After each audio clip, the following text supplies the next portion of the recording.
ذکر 2 هفته دیگر، چون خیلی ها از دست سحر و جادو و جن و پری و کابوس خواب و اینها نگرانند، یک دعایی رسول الله صلی الله علیه و سلم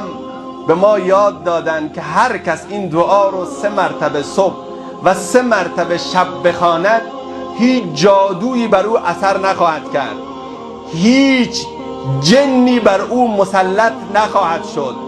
و به امید الله ضرر دینی و دنیایی تا مدتی که بر این ذکر پایه بندی کند به زندگی او و به خانواده او نزدیک نخواهد شد.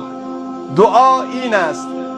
اعوذ بکلمات الله التامات من شر ما خلق و ذرع و برع. بسیار آسان هست. اعوذ بکلمات الله التامات من شر